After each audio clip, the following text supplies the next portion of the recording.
Stave 1. Marley wasn't dead, to begin with. Of that Scrooge was pretty sure, anyway.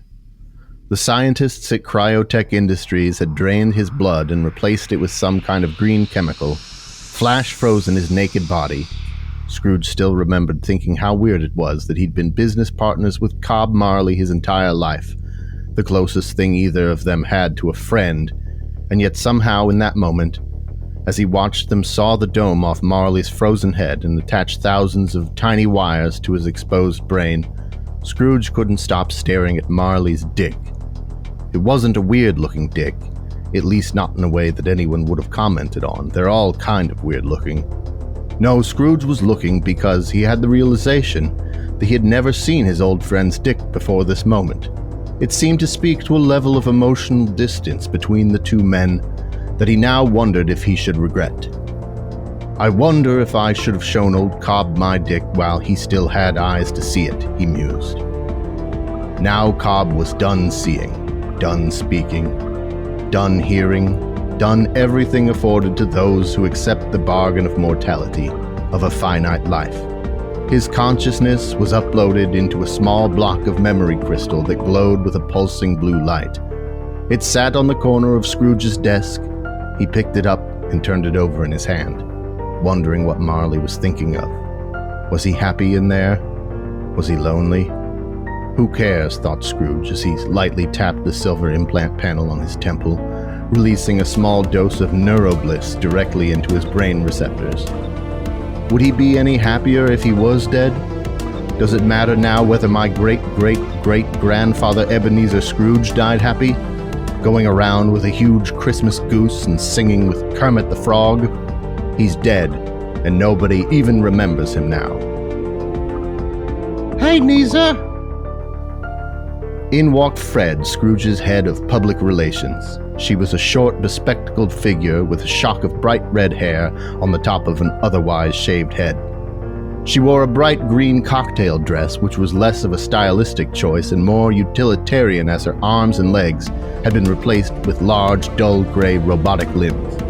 Her giant robot arm accidentally tore the door to Scrooge's office completely off its frame and sent shards of glass scattering in every direction.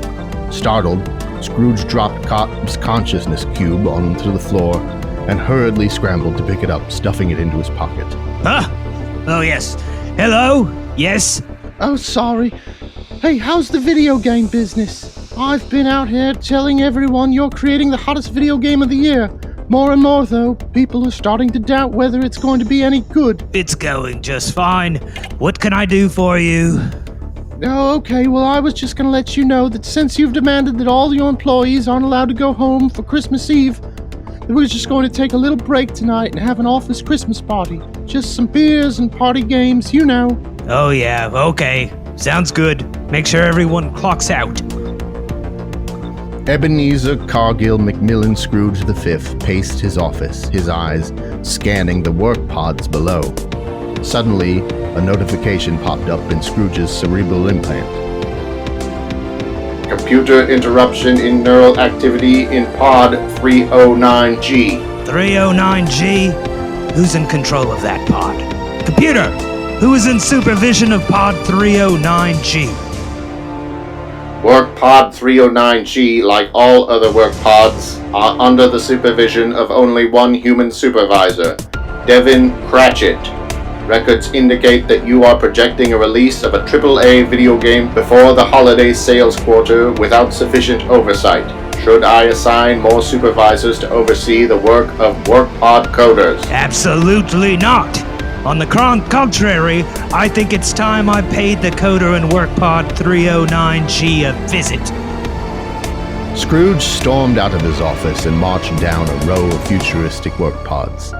Each contained a human programmer outfitted with a headset that not only displayed lines of code, but also monitored their brainwaves to ensure productivity, and had a small tube that dispensed energy drinks directly into their mouth. S&M Games had been pushing back the release of this game for over a year, and Scrooge was determined to have it finished today, no matter how hard he had to push his employees. 306, 307, 30... Ah, here we are, 309. And here's A, B, C, G.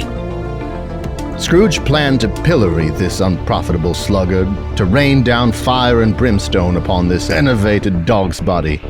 Those schemes, much like Scrooge himself, were dashed to the ground. He slipped and tumbled to the floor in a puddle of human urine that was leaking from pod 309G. The coder contained therein was dead, and appeared to have been dead for days. As Scrooge lay there stunned, young Devin Cratchit ran up in a panic. Mr. Scrooge! Oh my God, are you okay? Find out when this man drew his last breath. I don't pay for breaks.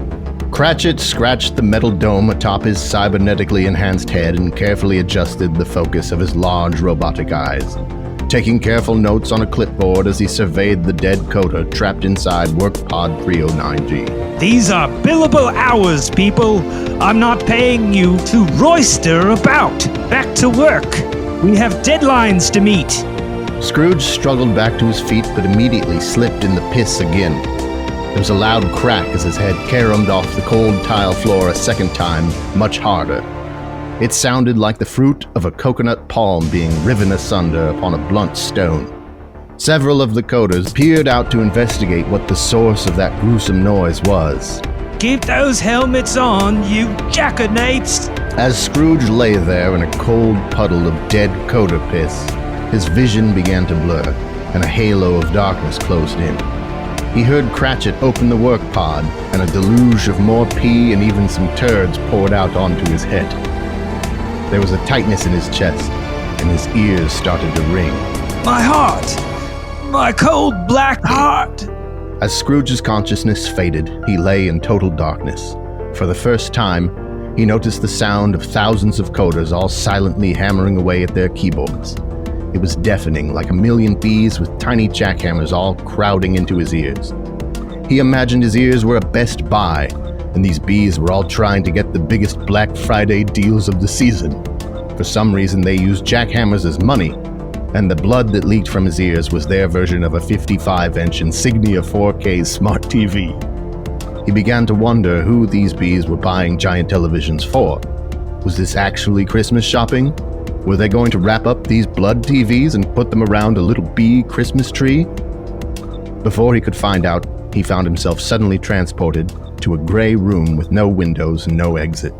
There was a sickly odor like ozone in the air, or like the inside of an old Nintendo game cartridge. Hello? Do you know who I am? I demand you release me at once. I'm a AAA game developer, for God's sakes. Do you hear me? I demand egress! A voice emanated from behind Scrooge. It sounded familiar, but it had an electronic, glitchy sound to it. Hello, Lisa. Scrooge saw before him a horrid, low-poly figure. Cobb? Do my eyes beguile me? Cobb Marley, is that you? Where am I? Am I dead? What? If you're dead, then why would I be here? I'm not dead. Yeah, but you're, in the glowing cube now. I must be dreaming. You're not real. Oh, I'm real, old friend, as real as you are. Or rather, you are as real as I am now. What do you want? Why have you come to visit me? No, Scrooge, listen to me. I have not come to visit you. You have come to visit me. In the cube? Yes, old friend. Humbug. What? Oh, I've been reading this book, Hack Your Mind to More Positive Success. This guy teaches that you can live longer, get more money, and even improve sex by replacing negative words with nonsense. So whenever I want to say something like ass fucker or come sucking right dick, I just replace it with humbug. Oh. Cool. Yeah, so like I was saying, you're a humbug. Hey, humbug you, buddy. I'm trying to help you out. This is a dream. Yes, that's it. Perhaps the soylent I had this morning was contaminated with rat feces. Now, it's always contaminated with rat feces. Well, more rat feces than normal. Neither. Listen. Remember when you slipped on that puddle of pee-pee-pee-pee? You fell and cracked your head. Your body died. They're in the process of uploading your consciousness into a memory cube. Ridiculous. Scrooge, I beg of you, don't let them do it. It's a miserable, lonely existence. Don't end up like me. There's a security flaw in the uploading process. I can smuggle you out of here disguised as a save file for Tom Clancy's Splinter Cell Platinum Hits Edition. You have to find a way back. Don't cut yourself off from people around you. Don't make the same mistake I did. Learn to love. Make new friends. What the humbug are you talking about? I can only help you escape this accursed existence. From there, you will be met by 3 sprites. 3 spirits? No, 3 sprites. They will guide you. Alright. Nice talking to you, Cobb. I just wish this weren't my imagination. I assure you this is all very real, and you would do well to heed my warning. If you're so real, let me see your dirty old dick. Very well. Gaze upon it, Neither. Cobb dropped his trouser pants, and Scrooge lowered his gaze to inspect his friend's withered old hog. But to his consternation, there was no familiar cock and balls to be seen. Instead, where Marley's dong should have been, there was a cloud of white, almost luminous mist. As Scrooge stared into the glowing haze, it began to expand around him. Scrooge was filled with a sensation of falling, or being pulled into the mist, and he soon found himself completely engulfed within. He reached out and felt nothing. His mouth opened to call out, but he found his voice completely muted by the fog. Stave 2. When Scrooge awoke, it was to a room so blindingly bright he could scarcely assign definition to the gently pulsating walls that surrounded him. As he rubbed his eyes with curiously insensate hands, he heard a distant chime followed by an enthusiastic "Wahoo!" Befuddled, Scrooge sat upright, noting an implausible nullity in his usually creaking arthritic joints. Obscured to his quaking vision, he saw a diminutive figure approaching in great bounds. 1. Even with Armitage's famous leg implants, that bound bordered on disbelief. 2. The bouncing form attained an even greater elevation. 3. Improbably flipping to and fro, the figure dropped in front of Scrooge, displaying a bombastically genial peace sign with its beloved hands. It's me, Mario, the sprite of Christmas past. What? Where am I? Welcome to the Mushroom Kingdom. The princess is in her castle, and I'm happy at that. I'm gonna ask you, in this peaceful kingdom, why are you and your sour puss here? What is this uncouth mess? I demand to know where I'm being held. The Mushroom Kingdom! The most beautiful land in Her Majesty Princess Peach! What? Mario? Whoever you are, I'm closing my eyes to this bunk. Address me as I deserve. I'm Ebenezer Scrooge, the 5th of my name, and I shan't spend a moment more monkeying with this strange avatar you've devised. I am far too important to deal with these shenanigans. What is your work identification number? It's me, Mario! You cheap, miserable cunt! Leave me. Take me back. Haunt me no longer. Oh no! That's a hard line to take, Mr. Scrooge. But I guess you never were much for playing games. Anyways, guess you're probably not gonna be much for playing my game either. It's a no matter. You don't have a choice. Here we go! Scrooge crumpled to the ground as the walls pulsed and began to break into individual pixels. As the pixels freed from their definite forms of the glowing walls, they rushed in and out of Scrooge's vision, robbing him of his equilibrium. His eyes recorded the illusion of great speed, his body coiled into a fetal brick. Sprite? What are you? I've befouled my dressing gown. The cascade of colors slowly ceased its incessant streaming and reformed into the familiar sight of a Nintendo Switch menu.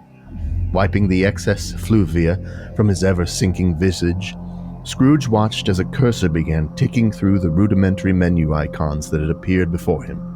With a pang of sorrow, Scrooge noted that these icons indicated for the vast majority of the options only a demo was available. With a boisterous "Woo!" Mario plopped down beside Scrooge. It's a sad, isn't it? The only game that the Big Ben 69 has to play on a Christmas are the Puyo Puyo Fever and the Duke Nukem 3D 20th Anniversary Edition. Oh, Sprite, take my hand. I'm liable to fall again. Seeing those small, perfectly shaped packages under the tree, my mind boggled at the combinations of fun they could hold. It was gut-wrenching to see that their contents were more presents for my father than for me. Why have you brought me here, Sprite? Do you think I enjoy this frivolity? Humbug! Oh no! It's a sad Christmas! Let's go! And with a wave of his diminutive plumber's begloved hand, the pixelated prison reconfigured its many assets into another hauntingly familiar tableau. Still unaccustomed to this peculiar form of locomotion, Scrooge lurched forward into the familiar trappings of a Physico Games workstation. You know this place? Yes, Sprite. Many hours did I gaze upon this. From the other side, primarily, of course. But I can't say I know the back of my hand better. As Scrooge conversed with his guide, he heard the telltale chime of an email. Scrooge and Mario watched as the cursor glided toward the inbox icon, ending with an inaudible click. In a matter of moments, Scrooge and Mario were surrounded by a harem of unadorned beauties, their bosoms ample, their shining vinyl faces unblemished, their tight backsides fit for the bouncing of quarters. Ah, yes. I remember this year well. Old Man Fezzi wasted a frightful amount of money, coins, giving each of his programmers a gift certificate towards the purchase of a love doll. Mamma mia! The sentimental fool was always trumpeting the importance of a healthy work-life balance. Clever thing that I was. I rolled my certificate into stock, preferring reaped profits to seeped fluids. As the lurid catalog disappeared from the screen, Scrooge noted that the Slack feed had grown quite quiet. Uh-oh! Where did everybody go? At some point, they learned of my opinions of them and stopped inviting me to the Christmas parties. No loss. Just an excuse for humbuggery, I say. Speaking of which, have you any rhyme or reasons to your machinations, Sprite? Must we persist with this confounded wasting of time? I admit that it is a novel trick that you are playing, but I am growing ever wearier. Stroking his chin, his furrowed brow nestled in his oversized cap. The sprite's normal state of bouncy ebullience darkened. With another snap of his fingers, he conjured a dark hallway not unlike those of the now-abandoned Physico office. At the far end of this ominous corridor, Scrooge espied a glow emanating from under the door of a distant office. Drawn inexorably, he shuffled forward. Perhaps a kindred spirit. Someone who shuns silliness and sensibly burns the midnight oil throughout this dreaded season. Sprite, who could it be? But Scrooge had failed to notice that Mario had shrunk not only in stature, but also away from Scrooge's dour presence. Probably fucked off to hang out in a sewer somewhere. Stave 3. As Scrooge continued down the corridor, his nose turned up at what he assumed was the odor emanating from a nearby restroom. Fucking shit and sea breeze. Rushing now, Scrooge threw open the door to the illuminated office and found himself on a small tropical island covered in snow. Venturing forth into a small grove of fruit trees planted in neat rows, He admired the assortment of cherries, pears, oranges, apples, and even peaches as he plodded through the soft snow until he came across a small office building with a large clock dormer atop its bright blue roof.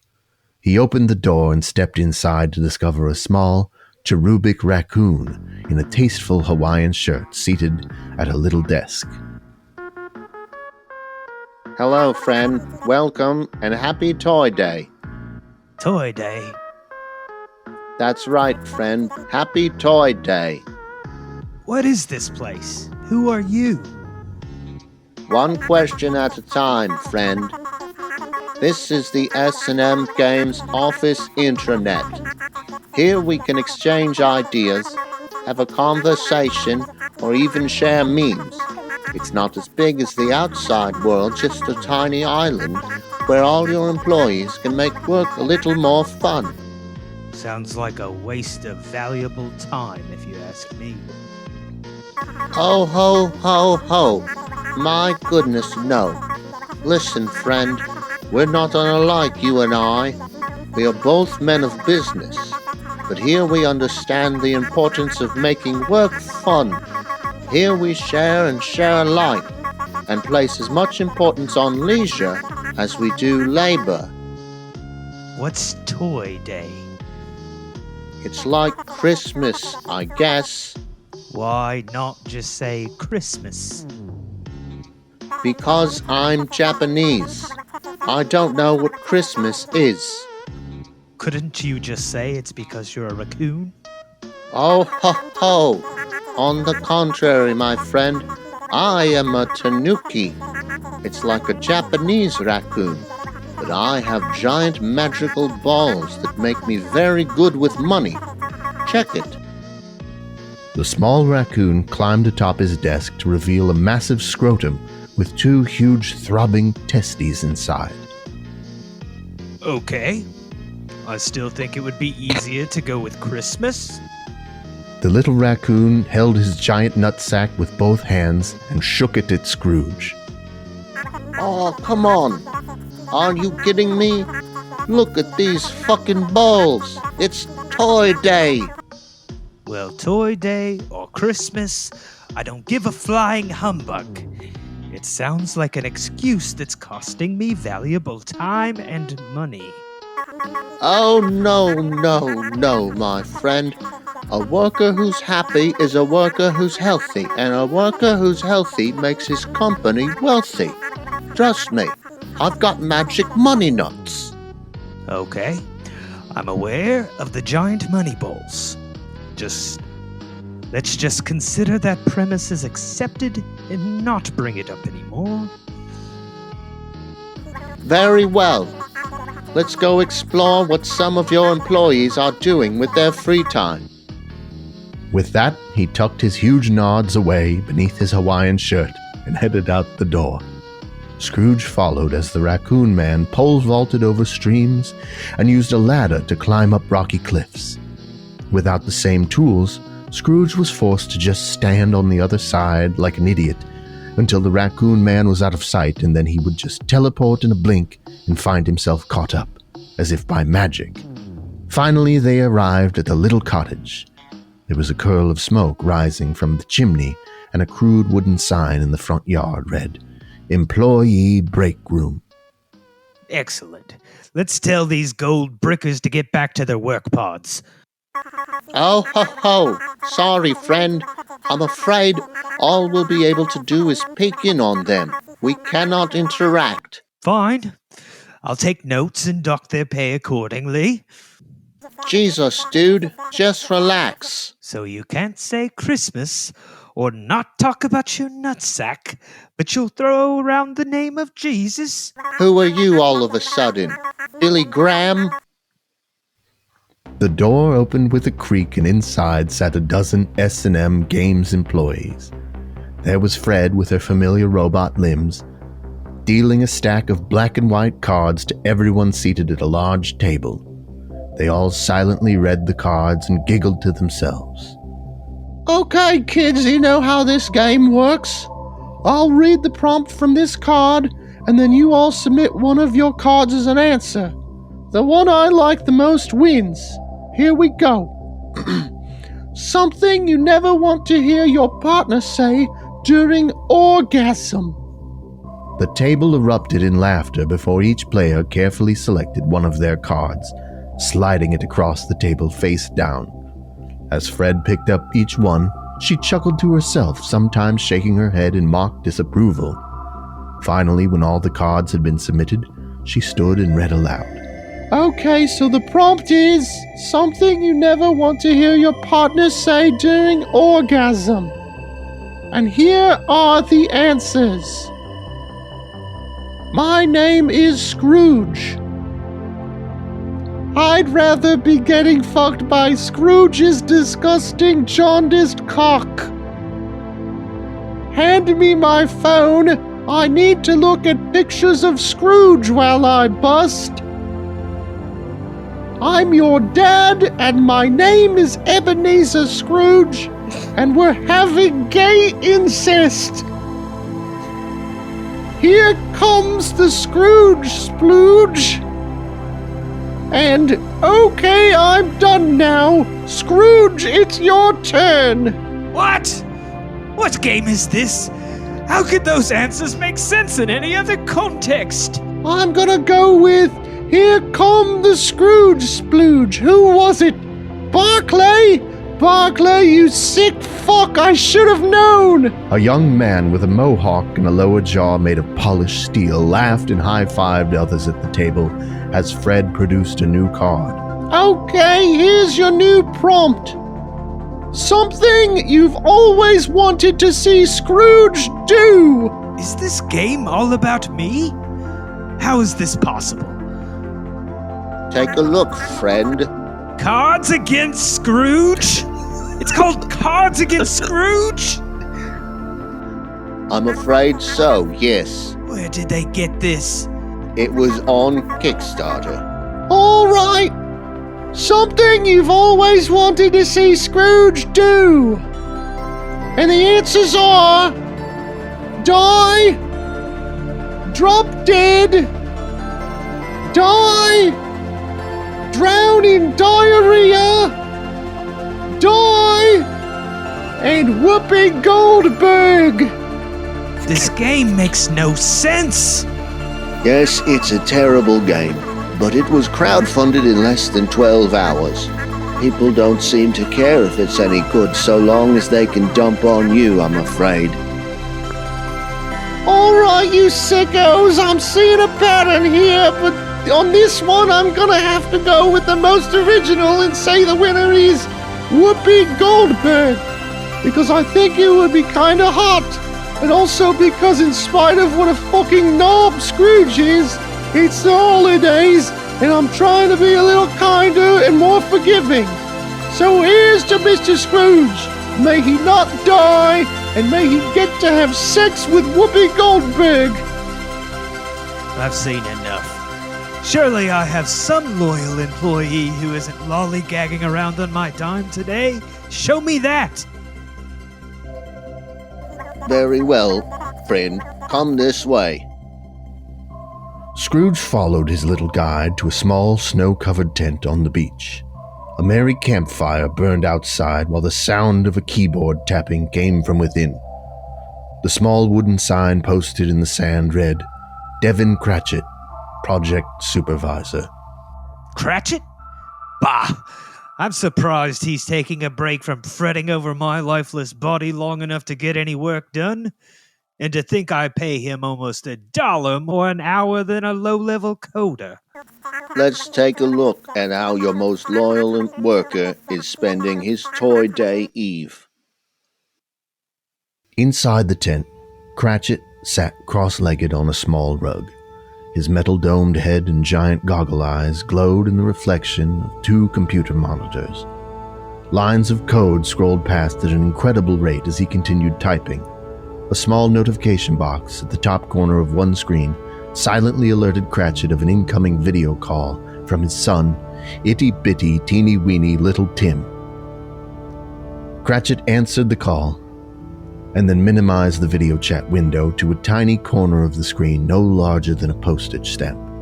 He adjusted one of his massive robotic eyes to zoom in on the video call window, while the other remained fixed on lines of code. Personal calls during work hours. Oh, this is rich. Cratchit, clean out your desk!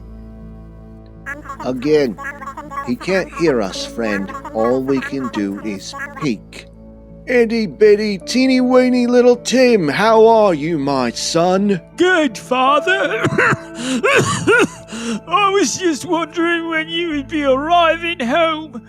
Mother says we cannot sing the Christmas songs until you get here. I'm afraid I may not be home in time for Christmas songs tonight, itty bitty teeny weeny little Tim. Mr. Scrooge needs me to get his big new game finished in time for the holiday. Scrooge leaned in to get a closer look at the screen. He hadn't the slightest interest in Cratchit's life outside work, and he had no idea he was married. His son, itty-bitty, teeny-weeny little Tim, was a rough-looking sort, a massive, hulking, brutish child with no neck. He looked like an 8-foot-tall baby with the legs of a regular-sized baby. His left arm had been replaced with a rusted mechanical crutch that creaked and shot sparks as he hobbled around on it. What is wrong with this child? He's running outdated hardware. Cratchit has been working overtime in the hopes that he'll be able to afford to get him some upgrades before the next firmware update. They're worried his current software may be incompatible. Why don't they just let him keep running the legacy firmware? I'm afraid it's not that simple. This is a required update, and without it he'll lose several key functionalities. Which ones? Let's see. Looks like he'll lose wireless connectivity, all cybernetic enhancements, all reproductive function, and, cardiopulmonary support. You mean to say?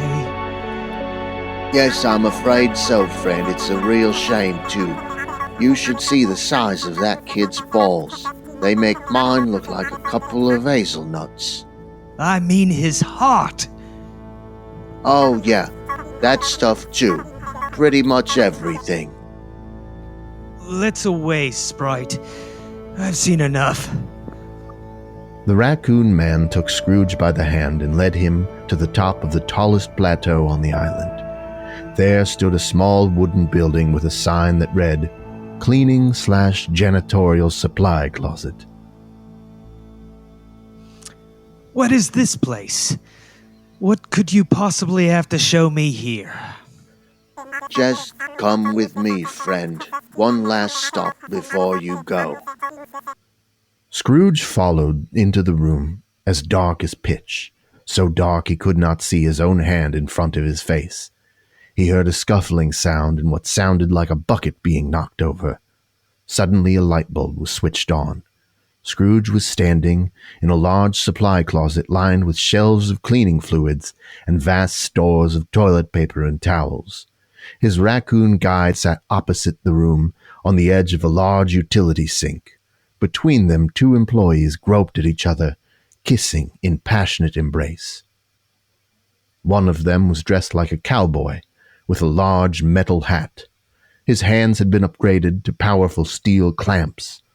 The other man looked like a biker with a leather vest and a sleek optical visor in place of his eyes. Before Scrooge had time to wonder why the two of them weren't working, the biker was on his knees, pulling down the cowboy's tight blue jeans. Oh my God, I've been thinking about this cock all day. Well, why don't you show me what you've been thinking about doing? The biker began to suck ravenously on the cowboy's erect penis as the cowboy moaned, and his clamp hands tightened around the shelving unit behind him, bending like the steel like soft dough. Why are you showing me this? Be quiet. All we can do is peek. Why do we need to peek at this? Shut up, friend. It's getting good. Holy fuck, yeah, suck that dick. Is this supposed to teach me something about Christmas? Oh my god, I want you to come right down my throat. The jolly little raccoon man leaned back and put his hands behind his head, as if to indicate to Scrooge that he planned on being there for a while. Scrooge stood in uncomfortable silence as the biker continued to fillet the cowboy. He wondered if perhaps this was supposed to be an object lesson about the spirit of giving or something. Finally, the biker stood up and wiped his chin with the back of his hand. Now turn around, honey. I've got a surprise for you. Don't tell me, did you get an upgrade? The biker unzipped his leather pants to expose a huge silver robotic penis. It curved upward as it telescoped out to an even larger size. He pressed the head of that giant appendage against the cowboy's puckered butthole and slowly pushed his way inside. Oh, howdy, you did get an upgrade. Scrooge heard a muffled hum as the robot penis began to vibrate, and the cowboy let out a low moan. I think I've seen enough. Please, let us leave this place. Shush! You're ruining it. I sat and watched your stuff, now let me have this. Scrooge ran his hand along the wall until he felt the doorknob behind him. He opened the door and stepped back, taking one last look at his little raccoon guide, casually observing the cowboy and the biker's passionate lovemaking. Scrooge wondered if he should ask him what to do next, but the little raccoon was way too into watching them have sex. As Scrooge took a step back, his foot did not connect with the ground but simply fell. There was no ground beneath him. There was nothing behind that door. The island was gone and Scrooge was falling through a black night sky, surrounded by stars. Slowly, the inky blackness of space gave way to a soft red light, glowing from beneath him. This is it. I'm headed to hell. Scrooge readied himself for the searing heat of a lake of fire and the pokes of a devil's pitchfork. Instead, the red glowing light faded to orange and then to yellow. Soon Scrooge was falling through a clear blue sky at dawn. This isn't so bad. As soon as the words had escaped Scrooge's mouth, his body impacted the ground at a speed in excess of 150 miles per hour.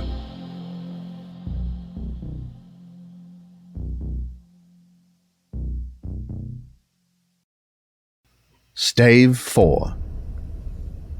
Scrooge rubbed his eyes and sat up. The same frail old bastard who was nearly dead from slipping on some piss in the morning was seemingly unaffected by falling from outer space. He surveyed his surroundings and discovered he had landed in the middle of an old dirt road. Ramshackle houses and shops lined the sides of the empty street. For the first time today, Scrooge didn't need to ask someone where he was. He knew exactly what this was. He stood to his feet and looked around. Where the humbug is everyone? Hello, Governor! A single, soot-smudged street urchin suddenly spawned in the street next to Scrooge. He was standing bolt upright, hovering 2 feet above the ground. Hello, Governor!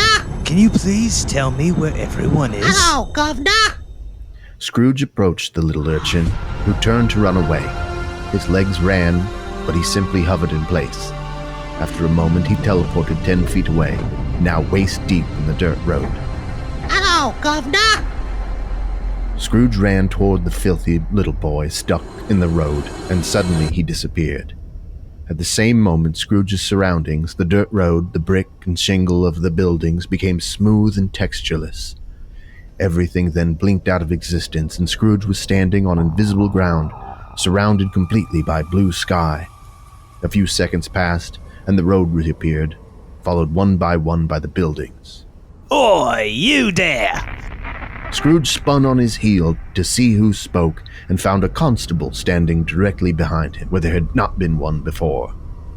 Scrooge opened his mouth to ask him a question, but was interrupted by the sudden appearance of thousands of men and women, cats and dogs, rats and horses, all suddenly spawning all around him. He was immediately run over by a hansom cab, which proceeded to also run over the constable. The constable stumbled around, confused for a moment, and then charged at Scrooge, somehow thinking him responsible for being run over. Oi, you there! I'm sorry, I don't think you understand. You see, my name is Ebenezer Scrooge. Hello there, handsome. Hello, Governor. Please, everyone, if you would just let me get out of the street. Oi, you there! Hello there, handsome. Hello, Governor. Oi, you there! Hello I beg there, you, Hello, please. Governor. I have no quarrel with you. Hello, Governor. Hello you there, Hello, handsome. Governor. Hello, Hello, Governor. Hello Oi, there, you there. handsome. The throng of strangely similar-looking constables, urchins, cabbies, and whores closed in around Scrooge. Suddenly, a large black bomb with a hissing fuse landed at Scrooge's feet. He froze in terror. Oh, humbug. The explosion shook the earth and sent urchins, rats, horses, constables all sailing into the firmament. Scrooge stood stunned and unharmed at the epicenter. Before he could gather his thoughts, a mustachioed man in purple overalls and a yellow cap tapped him on the shoulder. Wah! Who are you? I'm a warrior. Do you know where you are? Yes, I do. I appear to be inside my own highly anticipated video game, Ultimate Charles Dickens Online. What are you doing here? I was going to ask you what you're doing here. I don't know. This game is all kinda messed up. I can see that. It looks like my employees have been slacking. If you say so, buddy. What do you mean by that? As Scrooge and the third sprite spoke, the crowd of Victorian stereotypes was amassing again. It seems that the constables had not taken kindly to the explosion, and now several men in top hats had joined the mob, many of them brandishing knives and clubs. At the front of the pack was a small orphan who had somehow procured a flintlock pistol. As the crowd began to advance, the mustachioed man snapped his fingers and a purple and yellow go-kart appeared. Come with me if you want to live. Scrooge jumped into the go-kart without hesitation as the vehicle's tires squealed. With one hand on the wheel, Wario heaved another bomb over his shoulder as they fled. Scrooge looked back and spied a horse and buggy loft high into the air amidst the conflagration. The gun-toting orphan was stuck through a wall feet first and was firing his gun wildly in the air. Sprite, where are you taking me? Scrooge received no reply and spent the remainder of the voyage in silence. Scrooge quietly surveyed the streets of Victorian London, plagued not by poverty, but by glitches and bugs. Fog appeared and disappeared along the horizon. A horse suddenly burst into flames and floated away, dragging a carriage full of passengers screaming into the sky. An ornate grandfather clock scooted out the doors of a brothel and lured a group of young men back inside for a good time. Constables were unable to distinguish friend from foe, often leading to a group of them all blowing their whistles and clubbing one another over the head until one armed with a pistol would emerge victorious. My God, what have I done? What is this place? Presently, the go-kart slowed, and Scrooge saw a familiar landmark. Beyond a small wrought iron gate stood a modest doorway. 48 Doughty Street, read the sign on the door. Come on, let's go. No, Sprite, please, suffer me not this tribulation. I said let's go. Scrooge reluctantly approached the doorway and turned the knob. The door unexpectedly opened outward, pushing Scrooge off the stoop and into a shrub. He attempted to walk around but found himself stuck and could only free himself by jumping and crouching at the same time until his physical form slid through the bush and came out the other side. It was a modest 2-story home with few luxuries, an upright piano, a small stove, and a roll-top desk. At the desk sat a thin, shaggy-haired man with a simple brown waistcoat. His wife, a modest young woman whose hair fell in ringlets, stood tending to the fire while their many small children played with dolls. Oh my, Master Wario, so good to see you. Charles, we have company. The thin man looked up from his writings. Ah, Master Wario. So good to see you. Kate, would you be a lamb and fetch the kettle for tea? Oh my, yes. Where are my manners? Now, gentlemen, what brings you and your friend here today? Mr. Dickens, if I may, my name is I am Ebenezer. quite aware of who you are, Mr. Scrooge. For years now, I have suffered indignity upon indignity. My visage, my raiments, my every thought, my very corporeal form, in a constant state of revision. My day-to-day, my professional endeavors damned to a purgatory of perpetual modification at the whim of my own personal malevolent deity, Ebenezer Scrooge. Now, please, Mr. Dickens, I am a creative professional, as are you. Surely you can understand the pursuit of excellence, the struggle we as perfectionists... Perfection? Perfection? What would you know of perfection, sir? Have you not seen what is going on outside these walls? London is in chaos. Mr. Scrooge, not 3 days ago, I was compelled to journey into town where I witnessed a fishmonger whose arms had no defined length. They simply extended out for all eternity, in any direction he reached. Imagine, Mr. Scrooge, the cruel irony.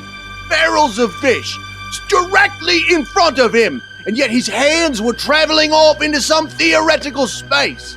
His grasp quite literally exceeded his reach, Mr. Scrooge. Ponder the indignity, sir! Not only was he no longer able to provide for his family, he was compelled to be spoon-fed by his wife or simply grovel from the floor like a dog. We're still working out the bugs, Mr. Dickens. It's unsurprising there would be some irregularities with minor NPCs and side quests, as the focus during this final crunch has been the main storyline. Kate, can you come in here, please? Apologies, gentlemen. I had some trouble targeting the kettle for interaction. It should only be... No, not now, Kate. Could you kindly take the children out of the drawing room? I need a moment alone with our guests. Absolutely, Charles. Catherine gathered up the many children and their toys and carried them off before gently closing the door behind her.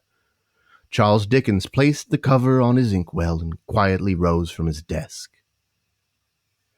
Well, here is your perfect creation, Mr. Scrooge. Gaze upon it. Wah! Holy humbug!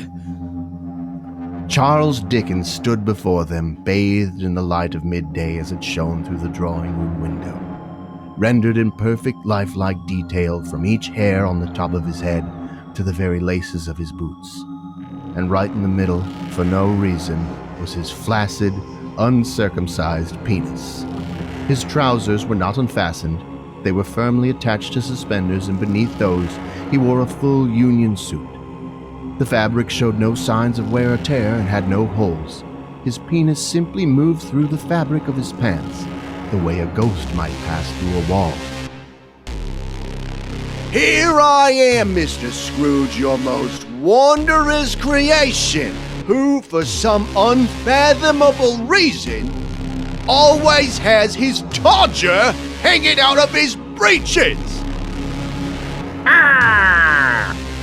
Mr. Dickens, I can assure you this will be patched within the first week. Why if in the not... bloody blazes did you give me a penis in the first place?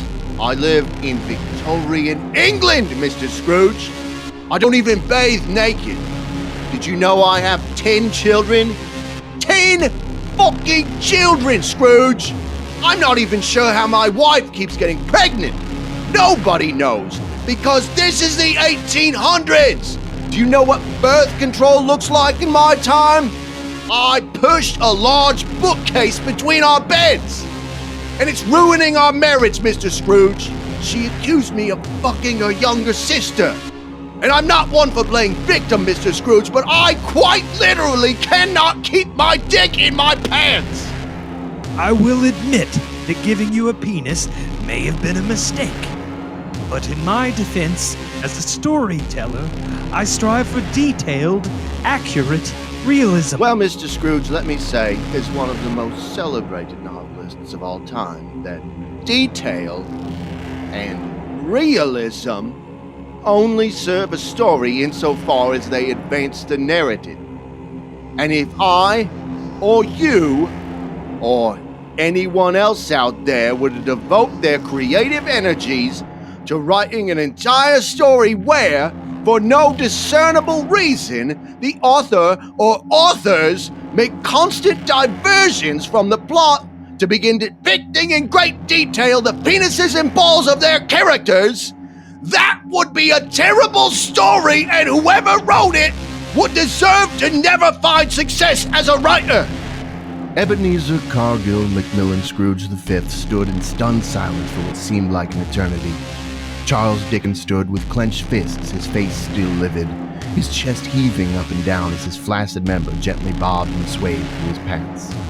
Wario just stood there not making eye contact and wishing that he'd just dropped Scrooge off instead of hanging out for tea. Wow. No. My studio makes blockbuster video game franchises. I'm worth millions. What does Charles Dickens know? He can't even afford a typewriter. He's alright, Scrooge. The game is bad. I mean, I can't even explain why I'm in it.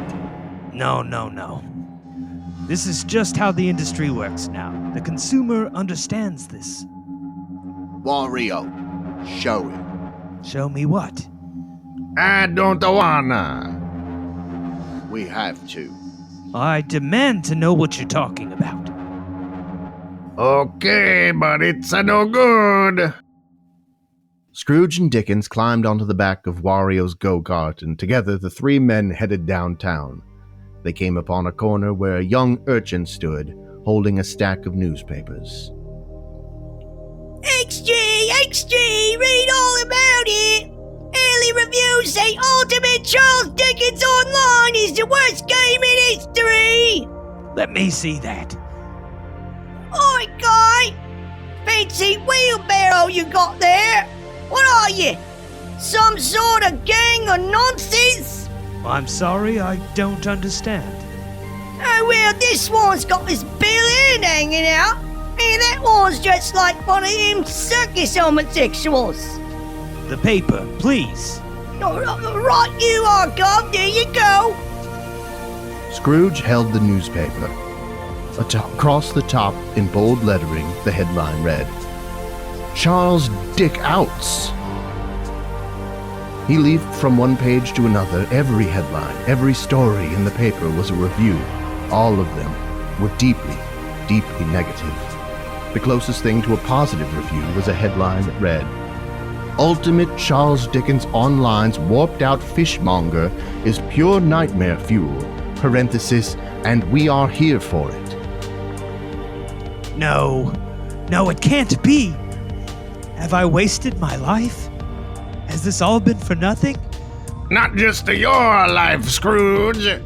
My team, my coders, God, I've been pushing them so hard. And for what?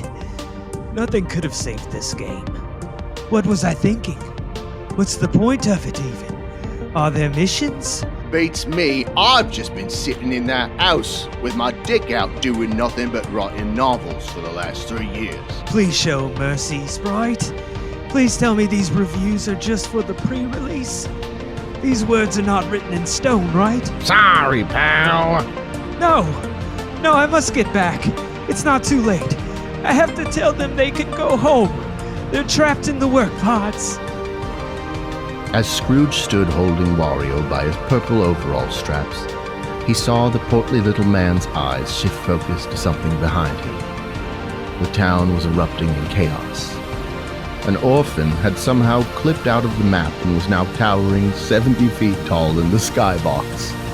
An elderly woman was fused with a spinning wheel. A man made completely out of top hats was writhing and screaming in pain as he ran straight toward them. Scrooge panicked. He jumped into the go-kart and took off as fast as he could. A quick glance over his shoulder confirmed that the bedlam was fading into the distance, and Scrooge breathed a sigh of relief. Suddenly, a pair of infinitely long arms swung around from the right and the left. He could not see the hands at the end, but the forearms closed around his neck and lifted him from the seat of the go-kart. He struggled to free himself. The stink of fish on the arms was unbearable. His vision began to blur, and a halo of darkness closed in.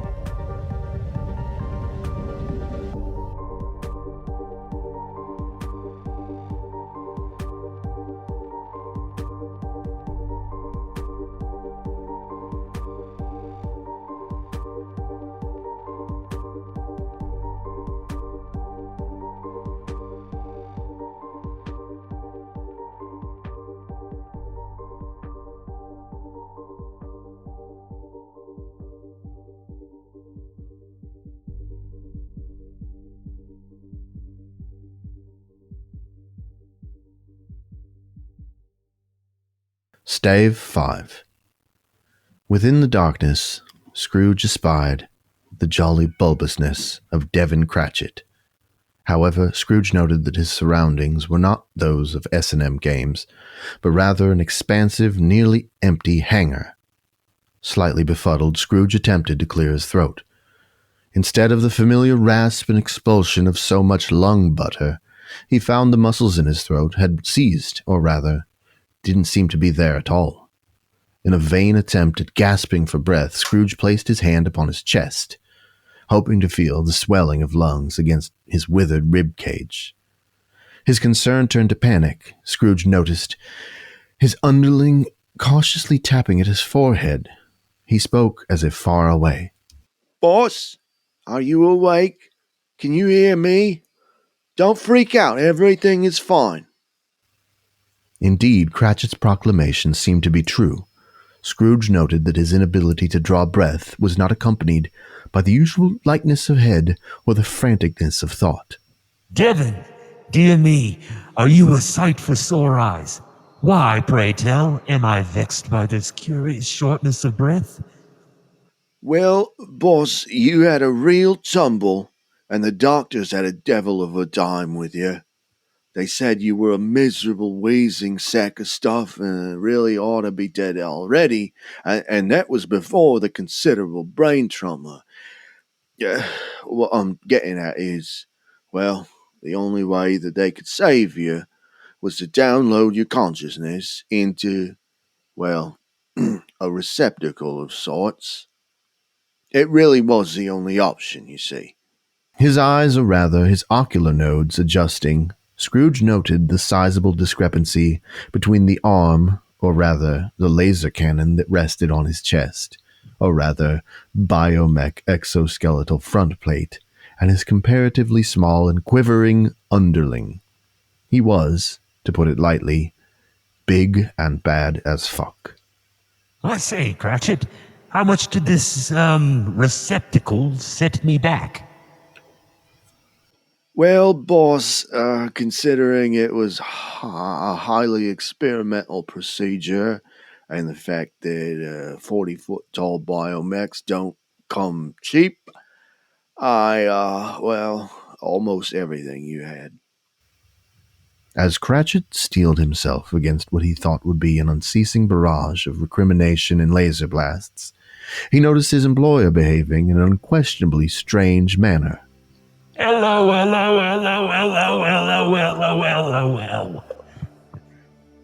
Boss, I'm worried that you didn't hear me right. Maybe the oral receptors are on the fritz.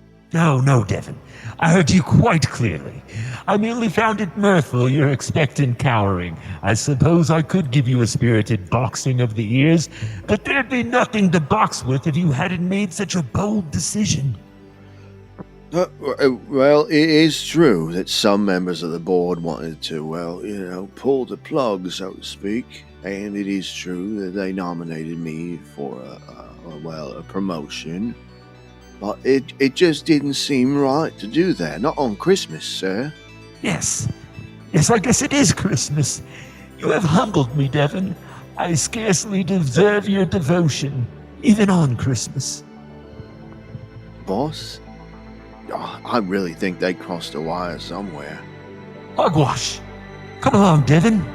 As you've pointed out, it is Christmas, and we really must get you out of this biomech research facility and back to where you need it. Yes, boss. I guess I should be getting back to S&M. The last I heard, we were nearing completion of the Day 1 patch. No, you fool. I mean home. It wouldn't do for itty-bitty teeny-weeny little Tim to be without his father on Christmas. Well, now I'm sure something's amiss. With a whirring of several engines, Scrooge righted himself, and for the first time took in the scale of what a massive erection he was. With feet the size of Neo-Cadillacs, knees the size of Neo-Cadillac coupes, and arm cannons fit to rake the moon, he truly was a specimen. Putting the enormity of his development to the back of his mind, Scrooge stooped his monstrous form low and beckoned his underling, nay, his savior, nay, his friend, climb upon his massive shoulders. Come on, Devon. There's not a moment to waste. We'll have you singing the Christmas songs in no time. With no small amount of fear, Cratchit clambered aboard this executive of mass destruction and endeavored to get a safe hold under one of the many protruding exhaust vents. With his quaking, exceedingly finite existence now tethered to the winds of a clearly deranged 40-foot biomech, Devon Cratchit was suddenly thankful that his adult diaper had not already been filled to capacity. Now there's a good man. Hold on tight. Okay, boss. And before Devon was able to reassess the situation, Scrooge was off, loping down the streets of Mega London Sector D with an awful, destructive precision. As he was rather new to this, and never the most conscientious of drivers, many a hypercar were trodden underneath the mech's giant feet. Have you a Christmas goose, Devon? Fuck me! No! I don't know! Well, we can't very well have that, can we? What is Christmas without a juicy roast goose? And with that, the oddest of couples redirected themselves and began stomping down the superhighway toward the local Christmas Fowl Bazaar, a twinkling display of fire and twisted metal in their wake. Upon their arrival, Scrooge, blissfully unaware of the foul secretions dripping down Cratchit's glistening legs and onto his shoulder, paused and for the first time began to ponder the logistics of the goose acquisition. Well, Devon, I guess you should go in. I'll wait here, but you must hurry. It won't do to keep your loving family waiting. Actually, boss, I've lost count of how many times I've shit myself over the last 90 seconds. Oh, dear me, you are a right mess, Devon. No matter, I'm perfectly capable of picking up a goose. It will be a small token of my gratitude. In a sense, Scrooge was capable of picking up a goose, but to do so, he first had to take care of that pesky roof that crowned the fowl market. Gingerly, he priced the two apart, which was no small feat using giant arm cannons.